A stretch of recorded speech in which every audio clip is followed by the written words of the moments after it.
अरावली अधिक है, इसका वेजिटेशन अधिक है, वेजिटेशन अधिक है, इसका वहाँ ट्राइब्स अधिक हैं। और अरावली अधिक होने के कारण जो पुरानी जो माइंस हैं, यानी पुरानी जो लीज जो चल रही है अरावली में, वो आज भी चल रही है।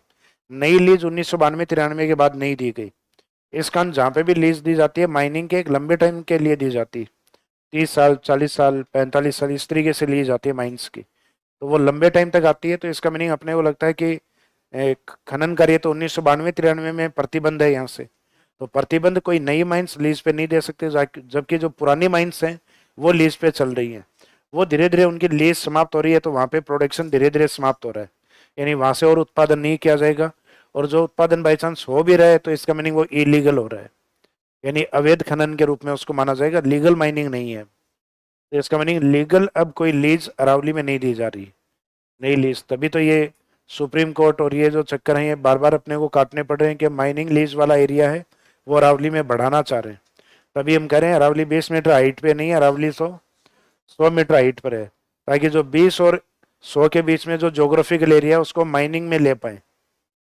तो जब अरावली को हम 100 मीटर पे मान लेंगे तो इसका मीनिंग अरावली के निकट 100 मीटर से जितने भी जो एरिया हैं वो अरावली से आउट हो जाएंगे फिर। और अरावली से बाहर निकल गए तो इसका मीनिंग हम अपने इको सेंसिटिव एरिया और वाइल्ड लाइफ एरिया में वो काउंट नहीं होंगे। और इको सेंसिटिव एरिया में काउंट नहीं होंगे तो फॉरेस्ट डिपार्टमेंट तुरंत उनके लिए एनओसी जारी करेगा फिर। तो अभी फॉरेस्ट डिपार्टमेंट है वो माइनिंग डिपार्टमेंट को एनओसी नहीं देता है, नॉन ऑब्जेक्शन सर्टिफिकेट नहीं देता है।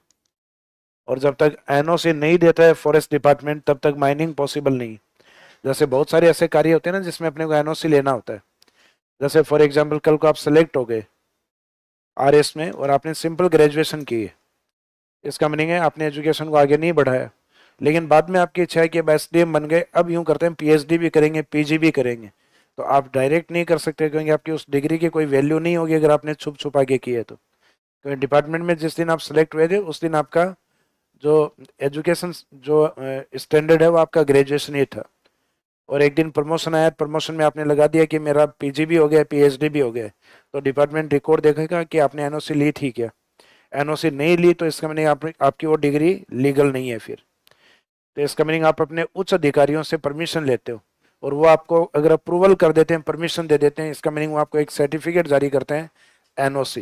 यानी डिपार्टमेंट को कोई आपत्ति नहीं आप कीजिएगा, नॉन ऑब्जेक्शन सर्टिफिकेट जिसको कहा जाता है।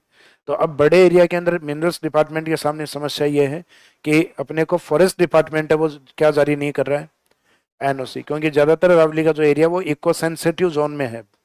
इको सेंसिटिव जोन यानी जो वाइल्ड लाइफ के लिए प्रोटेक्टिव एरिया उसके अंदर।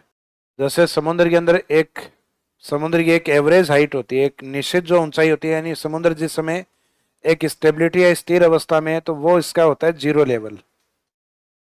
कौन सा लेवल होता है, जीरो लेवल होता है।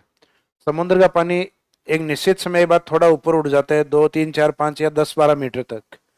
वो कंडीशन उसमें होती है टाइड कंडीशन, यानी ज्वार की स्थिति। एक निश्चित समय बाद वो पानी थोड़ा नीचे अपने एवरेज से नीचे चला जाता है, उसको हम कहते हैं एब या बाठा। जब वो अपने एवरेज से 5-10 मीटर नीचे होता है, यानी समुद्र अपने को लगता है जैसे पीछे हट गया है। फिर कुछ समय बाद अपने को लगता है समुद्र तटीय क्षेत्र तक आ गया है। तो तटीय क्षेत्र तक आ जाता है तो वो तो क्या होगा, टाइड पीछे हट जाएगा, वो एब यानी पानी का लेवल गिरना। और एक बीच में एवरेज कंडीशन होती है, जैसे एवरेज पानी यहाँ तक है, कुछ समय आगे बढ़ जाता है, कुछ समय पीछे हट जाता है।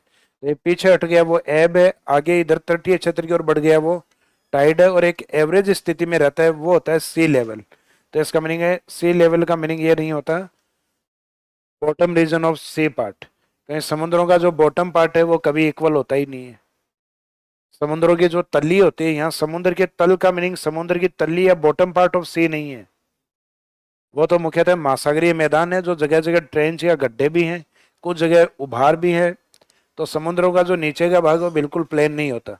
तो यहाँ मीनिंग ये है कि टाइड और एब की कंडीशन नहीं होकर टाइड से जो जस्ट नीचे वाला तल है वो इसका एवरेज लेवल होता है, इसको कहा जाता है सी लेवल। सी लेवल का मीनिंग ये नहीं होता बॉटम पार्ट ऑफ सी नहीं है, इसका मीनिंग है कि एवरेज लेवल ऑफ सी है। समुद्र का जो एक औसत लेवल है उसको कहा गया है सी लेवल। कई बार कुछ चीजें होती है ना बैलेंसिंग होती हैं तो अपन कहते हैं लेवलिंग में है, तो ये लेवलिंग का मीनिंग यहाँ वही है। जैसे मिस्त्री यूज नहीं करते वो पाइप में पानी डालकर, वो एक तरफ लगाएंगे और दूसरी तरफ उसको हाइट को देखते हैं कि हाइट बिल्कुल इक्वल आएगा। अगर इक्वल नहीं आता तो इसका मीनिंग है कि वो अगर नीचे गिर रहा है तो कहीं ना कहीं आपने जो ईंट है उसके नीचे मसाला ज्यादा लगा दिया, तो बाकी तो ईंटें इस तरीके से आ रही थी और एक ऊपर चली गई, बाद में मसाला निकाल के वापस उसको नीचे सेट करता है। और इस सी लेवलिंग में हमने इंडिया के अंदर जो स्टैंडर्ड या मानक तट है वो किस तट को माना हुआ है? मद्रास के तट को। तो पुराना जो मद्रास है वो आज प्रेजेंट में चेन्नई है।